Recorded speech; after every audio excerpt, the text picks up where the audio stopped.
আমার ভাসুর মানে আমার স্বামীর বড় ভাই আমার স্বামীকে কৌশলে বিদেশ পাঠিয়ে দেয়। আর আমার স্বামী তার বড় ভাইয়ের কথা কিছুতেই অমান্য করেনি। তাই সে বিদেশ চলে গেল। তারপর বাড়িতে আমি আর ভাসুর থাকি। একদিন রাতে ভাসুর বলল, আমার পায়ে খুব ব্যথা করছে, আমায় একটু মেসেজ করে দিবে। ভাসুরের এটা ছিল মিথ্যা অভিনয়। আমি ভাসুরের চিৎকার শুনে আমি তার পায়ে মেসেজ করতে গেলাম। তারপর ভাসুর দরজা লক করে দিল। তারপর আমার সাথে যা ঘটেছিল তা শুনলে তোমাদের মাথা গরম হয়ে যাবে। তাহলে গল্পটা বলি। আমি ঢাকায় স্বামী, শাশুড়ি, ভাসুরের সাথে থাকি। আমার স্বামী আর ভাসুর ব্যবসা করে।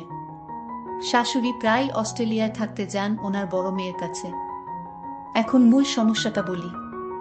আমার স্বামী আমাকে নিজে পছন্দ করে বিয়ে করতে চেয়েছিল, কিন্তু আমাদের পরিবারের সাথে তাদের আর্থিক অবস্থা মেলে না। আমরা মধ্যবিত্ত, তারা ধনী, বলে কেউ রাজি ছিল না। তখন আমার ভাসুর সবাইকে রাজি করান, তবে আমার প্রতি তার অনুরোধ ছিল যেন উনার বাচ্চাকে আমি দেখাশোনা করি। ভাসুরের একজন মালয়েশিয়ান বউ ছিল, সে 1 বছরের বাচ্চাকে রেখে ডিভোর্স করে চলে যায়। বাচ্চাকেটাকে আমি দেখাশোনা করি। বাচ্চাটার বয়স 2 বছর এখন। যাই হোক, মূল ঘটনায় আসি এখন। একদিন দুপুরে বাসায় আমি আর বাচ্চাকে ছিলাম।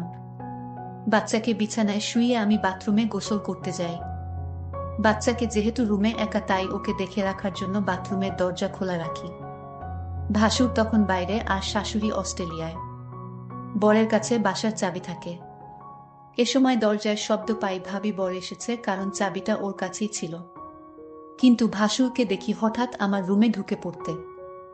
বাচ্চাকে তখন কিছুটা কাঁদা ছিল, তাই মনে হয় বাচ্চার শব্দে এসেছে। এসেই উনি বাথরুমে ঢুকে পড়ে। আমি অবাক হয়ে গেলাম। কেউ না বলে হঠাৎ এভাবে বাথরুমে ঢুকে পড়ে। আমি তাকে কিছুই বলতে পারিনি। ভাসুর তখন বলছিল, সরি, আমি জানি না তুমি বাথরুমে ছিলে। এই দিনের ঘটনার পর থেকেই ভাসুরের চোখে আমি একটা অন্যরকম দৃষ্টি দেখি। দৃষ্টিটা জানি কেমন, আমার মোটেও ভালো লাগে না। মনে হয় উনি আমার দিকে তাকিয়ে অনেক কিছু ভাবছেন। আমাকে উনি নাম ধরে ডাকতেন, কিন্তু এখন ডাকার ধরনটাও কেমন যেন হয়ে গেছে। এই ঘটনার পর থেকে প্রায় প্রতিদিনই দুপুরে উনি বাসায় চলে আসেন, অথচ আগে প্রয়োজন ছাড়া কখনো আসতেন না। এই সময় আমার বর থাকে প্রতিষ্ঠানের অফিসে। অফিসে কাজ না থাকলেও বরকে কোনো একটা কাজে লাগিয়ে উনি বাসায় থাকেন। শুধু বাসায় থাকলে সমস্যা ছিল না, কিন্তু বাচ্চার কাছে থাকার অজুহাতে উনি আমার ঘরেই পড়ে থাকেন আর অদ্ভুতভাবে তাকান। বাচ্চার জন্য আমিও বেশি দূরে সরতে পারি না। বাচ্চাটা কিছুক্ষণ পর পর আমাকে ডাকে। এ অবস্থা প্রায় 2-2.5 মাস ধরে চলছে। হঠাৎ আমার ভাসুর বলল, আমার স্বামীকে বিদেশ পাঠাবে, ভালো একটা বিষয় আছে, তাই বেতনও অনেক ভালো। আর তাই আমার স্বামীও না করেনি। উনি মনে হয় আমার কাছে কিছু একটা চাচ্ছেন, না হলে আমার স্বামীকে বিদেশ পাঠালো কেন? তবে তার চাওয়াটা যে কি সেটা আমি বুঝতে পারছি না। আবার ভাবি আমার ধারণা ভুল, কারণ উনি খুবই ভালো একজন মানুষ, খুব খেয়াল রাখেন আমাদের। তাই দ্বিধাটা রয়েই গেছে। আমি কি করলে উনার সাথে সম্পর্কটা আবার আগের মতো হবে? তাছাড়া আমি উনার মনে কি আছে সেটা কিভাবে বুঝতে পারবো? আমার বরকে কি ঘটনা জানাব, নাকি অপেক্ষা করব আরো? আমি ভাবলাম না, বরকে এখন কিছু জানানোর দরকার নেই। আমি আরো কনফার্ম হয়ে তারপর জানানো উচিত আমি মনে করি। বাসুর আমার দিকে অন্যরকম দৃষ্টিতে চেয়ে থাকত। আমি মাঝে মাঝে বলেই উঠতাম, আপনি এভাবে কি দেখেন আমার দিকে তাকিয়ে? তখন উনি বলতো, আসলে কি বলবো, আমি খুব কষ্টে আছি। আমার কষ্টটা যদি তোমার কাছে বলি, তুমি হয়তো কি মনে করো তা আমি জানি না। তবে তুমি আমার বাচ্চাটাকে নিজের মনে করে লালন পালন করছো, এতে আমি অনেক খুশি। সত্যিকার অর্থে তুমি একজন ভালো ঘরের মেয়ে। কারণ এখনকার যুগের মেয়েরা তার নিজের সন্তানের প্রতি এতটা কেয়ার করে না, যতটা তুমি আমার বাচ্চাটাকে করছো। আমি তোমার এই ঋণ কোনোদিন শোধ করতে পারবো না। আমার বাচ্চাটা, মায়ের অভাবটা তুমি পূরণ করছো, এর চেয়ে বেশি কি হতে পারে? আসলে বিদেশি মেয়েরা তার সন্তানের প্রতি ভালোবাসা কম থাকে, তবে সবাই সমান না। বাঙালি নারীরা তার সন্তানের দিকে তাকিয়ে সারাটা জীবন কাটিয়ে দিতে পারে। বাঙালি নারীর কোনো তুলনা হয় না। তবে আমার ছোট ভাইয়ের বউ করে তোমাকে আনতে পেরে আমি নিজেকে ধন্য মনে করছি। আমার ভাসুর আমার এইসব প্রশংসা করছিল। আমি তার প্রশংসা শুনে অনেকটা থমকে গেলাম। বাবারে এত প্রশংসা! যাই হোক, ভাসুরকে একদিন দেখলাম খাওয়া দাওয়া ছেড়ে মনমরা হয়ে ঘরে শুয়ে আছে। এই বাড়িতে ভাসুরকে আমি দেখাশোনা ছাড়া আর কেউ নাই। দেখলাম ভাসুর আজ সারাদিন কিছু খায়নি। আমি ভাসুরকে বললাম, আপনার কি শরীর খারাপ? ভাসুর বলল, আমার মাথায় প্রচন্ড ব্যথা করছে সকাল থেকে, কি করব বুঝতেছি না। আমি ভাসুরকে বললাম, আমি কি মাথায় একটু মেসেজ করে দিব? মেসেজ করে দিলে হয়তো ব্যথাটা কিছুটা কমে যাবে। ভাসুর আমার মেসেজের কথা শুনে অনেকটা খুশি হলো। সে চেয়েছিল তার মাথায় মেসেজ করে দিই। আমি ভাসুরের মাথায় মেসেজ করছিলাম, এমন সময় সে বলল, দেখো তুমি মেসেজ শুরু করতেই আমার ব্যথাটা অনেকটা কমে গেছে। তোমার হাতে কি জাদু আছে নাকি? আমি তার কথা শুনে কিছুটা অবাক হলাম। আমি বললাম, মেসেজ করে দিলে এমনই ব্যথা কমে যায়। এখানে হাতের জাদু বলতে কিছু নেই। মেসেজ করলে ব্যথা কমে যাবে, এটাই স্বাভাবিক। ঠিক আছে, তোমাকে অনেক ধন্যবাদ মেসেজ করে দেওয়ার জন্য। আমার মাথা ব্যথা কমে গেছে। কিন্তু ভাসুরের মাথা ব্যথা ছিল না। মাথা ব্যথার অভিনয় করেছিল আমার সাথে। আমি এটা বুঝতে পারি আমি যখন তার রুম থেকে বের হই। তখন সে একা একা বলছিল, আমি ধীরে ধীরে আমার প্রতি ভালো মন মানসিকতা তৈরি করছি।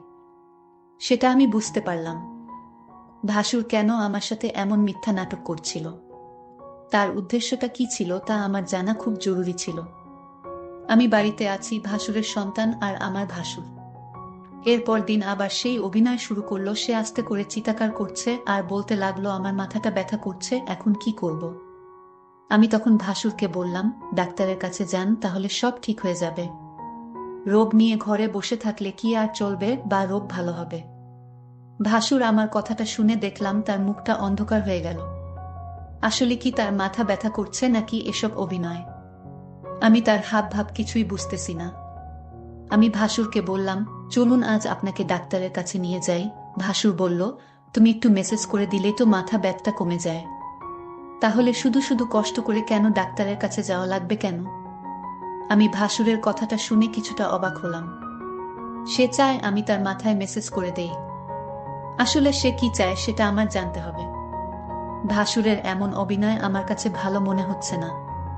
এর মধ্যে আমার বর আমার কাছে ফোন করলো, আমাকে জিজ্ঞেস করলো, কেমন আছো সালমা? আমি বলেছিলাম, তুমি খুব শীঘ্রই বাড়িতে আসলে অনেক ভালো হতো। এতদিন বিদেশ থাকার দরকার নাই। তুমি যত দ্রুত সম্ভব চলে আসো। আমার স্ত্রীর এমন কথা শুনে আমি কিছুটা থমকে যাই। আমার স্ত্রী তো কোনোদিন এমন কথা বলেনি। আজ সে এমনভাবে বলছে আমি যেন আজই দেশে চলে আসি। আমি সালমাকে জিজ্ঞেস করলাম, তোমার কোনো অসুবিধা হচ্ছে সালমা? সালমা বলল, না, তেমন কোনো সমস্যা হচ্ছে না। বড় ভাইজান তোমার খোঁজ খবর রাখে তো? আমি বললাম, ভালোই খোঁজ খবর রাখে। ঠিক আছে, এখন রাখি, পরে কথা হবে। ভাসুর আড়ালে থেকে আমার সমস্ত কথাগুলো শুনছিল। কথা শেষ হতেই ভাসুর চলে গেল তার রুমে। রাত হলো, ভাসুর আমায় ডাকছে, বলছে, সালমা, আজ আমার পায়ে অনেক ব্যথা করছে, বুঝলাম না আমার কি হয়েছে। দিন দিন রোগ বেড়ে চলেছে। তুমি কিছু মনে না করলে আমার পায়ে একটু মেসেজ করে দাও। সে ব্যথায় চিৎকার করছে আর বলছে আমার পায়ে অনেক ব্যথা করছে। আমি ভাসুরের চিৎকার শুনে তার পায়ে মেসেজ করতে শুরু করলাম। ভাসুর তখন ঘুমিয়ে পড়ল। ভাসুর ঘুমিয়ে রইল আর আমি তার পায়ে মালিশ করে দিচ্ছিলাম। কিন্তু ওইদিকে বাচ্চাটা কাঁদছিল। আমি ভাসুরকে বললাম, আপনি ঘুমিয়ে পড়েছেন, বাচ্চাটা কাঁদছে, আমি চলে যাই। তখন ভাসুর বলল, ঠিক আছে, বাচ্চাটাকে ঘুম পাড়িয়ে আবার এসো। ভাসুর আমার সাথে এমন করছে মনে হচ্ছে আমি এ বাড়ির চাকরানী। সারাক্ষণ তার সেবযত্ন আমার করতে হয়। আমি তো এই পরিবারের সমস্ত কাজ করতে করতে আমি অনেক ক্লান্ত। কিন্তু আমার কষ্ট কি আর কেউ বুঝে? পরের দিন আমি বলেছিলাম ভাসুরকে, আপনার মাথায় ব্যথা, পায়ে ব্যথা, আজ চলুন আপনার চিকিৎসা করাবো। আজ আমি আপনাকে ডাক্তারের কাছে নিয়ে যাব। আপনি না যেতে চাইলে আপনাকে জোর করে নিয়ে যাব। ভাসুর মনে হচ্ছে গলা শুকিয়ে গেল। কারণ ডাক্তারের কাছে গেলে হয়তো সত্যটা পাশ হয়ে যাবে, তার কোনো রোগ ধরা পড়বে না। তখন হয়তো আমার চোখে সে দোষী হয়ে যাবে। এটা ভেবেই ভাসুর ডাক্তারের কাছে যেতে চাইতো না। আমি সেটা ভালো করে বুঝতে পারতাম। আর তাই ভাসুরকে আজ আমি বললাম, আপনি যদি আজ ডাক্তারের কাছে না যান তাহলে আপনি এই বাড়িতে একা একা থাকতে হবে। আমি চলে যাব এই বাড়ি থেকে, আমার স্বামী ফিরে আসলে আবার এই বাড়িতে ফিরবো তার আগে না। ভাসুর আমার কথা শুনে থমকে গেল। তাহলে সালমা আমার মনের কথা কি বুঝে গেল নাকি? আমি বললাম, ঠিক আছে সালমা, চলো, আজ আমি ডাক্তারের কাছে যাব। তুমি যখন চাইছো, আমি কি আর না করতে পারি? এখানে তো আমার কোনো উপকার হবে না। আপনার রোগ ভালো হবে, আপনার ভালোর জন্যই তো ডাক্তারের কাছে নিয়ে যাওয়া। ভাসুরের মতলব ভালো ছিল না, এটা আমি সিউর হলাম তার কথায়। যাই হোক, ডাক্তারের কাছে গেলাম। ডাক্তার তার সমস্ত শরীর পরীক্ষা করল। পরীক্ষার রিপোর্টের জন্য অপেক্ষা করতে লাগলাম। ভাসুর আজ অবশ্যই আমার কাছে ধরা পড়বে। ভাসুরের মুখখান দেখলাম শুকিয়ে গেছে। প্রায় 4 ঘন্টা পর রিপোর্ট আসলো। ডাক্তার রিপোর্ট দেখে বলল, আপনার কোনো সমস্যা নাই, আপনি তো ভালো আছেন, আপনার সমস্ত রিপোর্ট ভালো। ডাক্তারের কথা শুনে ভাসুর অনেকটা লজ্জিত হলো। আমি ভাসুরকে নিয়ে বাড়িতে ফিরলাম। আমি ভাসুরকে জিজ্ঞেস করলাম, আপনার কোনো রোগ নেই, আপনি রোগের ভান করে কেন আমাকে কষ্ট দিলেন? আপনার উদ্দেশ্যটা কি বলবেন? ভাসুর বলল, আরে অনেক সময় রিপোর্টে সমস্যা ধরা পড়ে না, কিন্তু সালামা বিশ্বাস করো, আমার সত্যি পায়ে এবং মাথা ব্যথা করছিল। পরের দিন রাতে ভাসুর আবার চিৎকার শুরু করলো, বলতে লাগলো, ব্যথায় মরে গেলাম, আমার খুব পায়ে ব্যথা করছে, শুনছো সালমা, তুমি আমার পায়ে একটু মেসেজ করে দাও। আমি তার চিৎকার শুনে কি আর করবে, মেসেজ করতে গেলাম, তার পায়ে মেসেজ করে দিলাম। ভাসুর তখন ঘুমের ভান করে শুয়েছিল। সালমা তার পায়ে মেসেজ করে দিচ্ছিল। ভাসুর বলল, ঠিক আছে, আমার ব্যথা একদম নিরাময় হয়ে গেছে, এখন তুমি যাও, ঘরে গিয়ে ঘুমিয়ে পড়ো। কিন্তু সালমা দেখি আমার কথা কিছুই শুনেছে না। সে আমার পায়ে ধরেই ঘুমিয়ে গেছে। মনে হচ্ছে সে অনেক ক্লান্ত হয়ে গেছে। আমি বিছানা থেকে উঠে বললাম, তুমি এখানে কিভাবে এলে, আর আমার রুমে কেন? এখানে তুমি কি করছো? ভাসুরের এসব কথা শুনে আমার মনে হলো, বাহ, আপনি তো ভালোই বলছেন। ভাসুর বলল, যাও তোমার রুমে গিয়ে ঘুমাও। ভাসুরের আজকে বিষয়টা আমি কিছুই বুঝতে পারছিলাম না। রাত শেষে সকাল যখন এলো, একজন লোক ডাকতে লাগলো, সালমা ম্যাডাম বাড়িতে আছেন? আমি বললাম, আমি সালমা, বলুন কি বলবেন। লোকটি আমার হাতে একটি কাগজ দিয়ে বলল, এটা আপনার স্বামী বাহির থেকে পাঠিয়েছে। আমি কামটা খুলে যা দেখলাম তা দেখে আমার মনে হচ্ছিল আকাশের পুঁজি আমার মাথায় ভেঙে পড়ল। এটা ছিল ডিভোর্স লেটার। আমার স্বামী আমাকে বিদেশ থেকে ডিভোর্স দিয়ে দিয়েছে। আমার তো কোনো অপরাধ ছিল না, তাহলে কেন সে আমাকে ডিভোর্স দিল?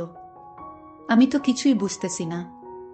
আমি অনেকটা ভেঙে পড়তে লাগলাম, আমার মাথায় কোনো কাজ করছিল না। আমি এটা মেনে নিতে পারছি না, কোনো কারণ ছাড়াই আমাকে ডিভোর্স দিল আমার স্বামী, এটা আমি কিভাবে মেনে নিব? কিন্তু হঠাৎ আমার ইমোতে আমার স্বামী একটা ভিডিও সেন্ড করে পাঠালো। ভিডিওটা দেখে আমার মাথা ঘুরে গেল। ভিডিওটা তো আমি যখন ভাসুরের পায়ে ব্যথা ছিল তখন মেসেজ করছিলাম, সেই ভিডিও। আমি ভিডিওটা দেখে চমকে গেলাম। আমি ভাসুরের উপকার করলাম, আর ভাসুর কিনা আমার স্বামীকে ভুল ধারণা দিল। কেন সে এটা করল? আমি ভাসুরের রুমে গিয়ে ভাসুরকে বললাম, আপনি কি মানুষ না অন্য কিছু? আপনি কিসের জন্য আমার সংসারটা ভেঙে দিলেন একটা মিথ্যা নাটক করে? আমার মন তো সহজ সরল ছিল, আমি কিছুটা বুঝতে পারছিলাম, কিন্তু আমি তা আপনাকে বলিনি, কারণ আমি আপনাকে সম্মান করি তাই। আর আপনি সম্মানের এই প্রতিদান দিলেন। ভাসুর তখন দরজা লক করে দিল। আমি বললাম, দরজা লক করলেন কেন? সে বলল, একটু পরে সবই বুঝতে পারবে। ভাসুর তখন আমার পায়ে এসে পড়ল আর বলল, তুমি আমায় ক্ষমা করে দাও। আমি যা করেছি আমার সন্তানের জন্য করেছি। আমি চেয়েছি তুমি আমার সন্তানের জন্মই হও। আমার সন্তানকে তুমি যেভাবে লালন পালন করছো, এতে আমি অনেক খুশি।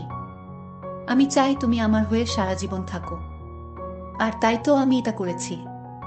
নিজের সন্তানের জন্য সকল বাবা মা সবকিছু করতে পারে। আমাকে তুমি ক্ষমা করে দিও। তারপর আমার কিছু করার ছিল না। আমি ভাসুরের সন্তানের দিকে তাকিয়ে তার কথা মেনে নিলাম। কিন্তু ওই দিকে আমার স্বামী একটা বিদেশি মেয়েকে বিয়ে করে বাড়িতে নিয়ে আসলো। বন্ধুরা, আজকের গল্পটি কেমন লাগলো তা অবশ্যই কমেন্ট করে জানাবেন। ধন্যবাদ।